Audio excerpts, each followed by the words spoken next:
এইটো CM মাৰ দুধদানি খায়ে জন্ম লোৱা নাই নহয়, মাৰ অৰিজিনেল গাখীৰ খাই জন্ম লৈছে। গতিকে এইটো আপোনালোকে বুজি ল'ব। আৰু কওক, মানে মই ক'লোঁ যে কাক ইণ্টাৰোগেশ্যনত মাতিব লাগে নালাগে কংগ্ৰেছৰ কৰ্মীয়ে ডিচাইড কৰিব নে পুলিচে ডিচাইড কৰিব? কংগ্ৰেছৰ কৰ্মীবোৰ কোন হয়? মেক্সিমামটো সন্দেহযুক্ত নাগৰিকে আছে কংগ্ৰেছত। যোৱাকালি যে কংগ্ৰেছৰ মিটিংবোৰ হৈছে তাততো মেক্সিমাম সন্দেহযুক্ত নাগৰিকবিলাকেই কংগ্ৰেছত আছে, হয়নে নহয়? কংগ্ৰেছত 70% কংগ্ৰেছৰ মেম্বাৰটো সন্দেহযুক্ত নাগৰিক। মোৰ দিনত NRC হ'লেতো চবৰে বাপ দেখিলে। বিজেপি নেতা হেনো যোগদান কৰিব।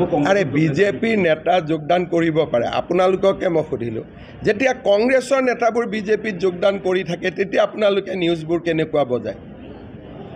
আমিতো কংগ্ৰেছৰ নেতা বিজেপিত যোগদান কৰি আছোঁ।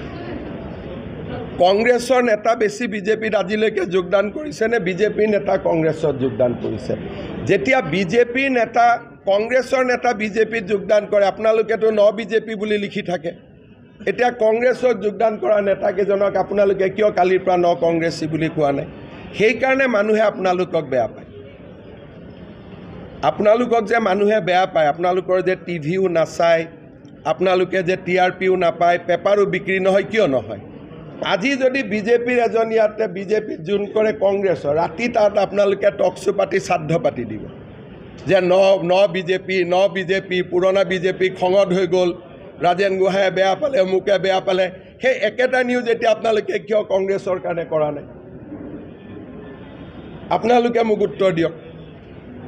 আজিতো ময়ো জানো যে তাত জইন কৰাৰ কাৰণে কমলপুৰত আন্দোলন হৈছে, কিবা হৈছে, সেইবিলাক আপোনালোকে কিয় বুজোৱা নাই? আপোনালোকে যিমানে কংগ্ৰেছ কৰিব আপোনালোক সিমানে এক্সপ'জ হ'ব মানুহৰ ওচৰত। বুজি পালেতো? গতিকে মই যিকেইটা চেনেলে বেছিকৈ কংগ্ৰেছ কৰি থাকে মই অনুৰোধ কৰিছোঁ, ভাই কিমান নিজক তলত নামাব? যদি ন বিজেপি হ'ব পাৰে, ন কংগ্ৰেছী ৱৰ্ডটো আহিব পাৰে নে নাই? কালিৰ পৰাতো কাৰো এটা টকশ্ব'ত মই ন কংগ্ৰেছী ৱৰ্ডটো দেখা নাই নে দেখিছোঁ? কওক, নিজৰ বুকুত হাত থৈ কওকচোন কোনে কোনে ন কংগ্ৰেছী বুলি লিখিছে? তেতিয়াহ'লে এইবিলাক কৰে কাৰণে মানুহে বেয়া পায়। আৰু আপোনালোকে জানে যে মই যিটো কওঁ মানুহৰ মাজত বেছিকৈ যায়, কাৰণ মোৰ ফেচবুক ছ'চিয়েল মিডিয়া চব মিলি আপোনালোকতকৈ কাভাৰেজ বেছি, হয়নে নহয়? আপোনালোকতকৈ কাভাৰেজ মোৰ বেছি, হয়নে নহয়? সেইকাৰণে আপোনালোকেতো দাবী ৰাখিব নোৱাৰে, কথাটো সঁচা কথাটো ওলাবই। এতিয়া আজিয়ে যে মই এতিয়া আপোনালোকক কৈ আছোঁ, আপোনালোকৰ কাৰণে কোৱা নাই, মোৰ পেজটোত যায় যাতে মই সেইটোৰ কাৰণে কৈ আছোঁ। যদি বিজেপিত জইন কৰিলে ন বিজেপি, অমুক খৰব হৈ গ'ল, তমুক গৰম হৈ গ'ল, কালিৰ পৰা ন কংগ্ৰেছী ৱৰ্ডটো আপোনালোকে কিয় দিয়া নাই? মোক এতিয়া আপোনালোকে এইটো উত্তৰটো দিয়কচোন। আপোনালোকে ছাইড কিয় লয়?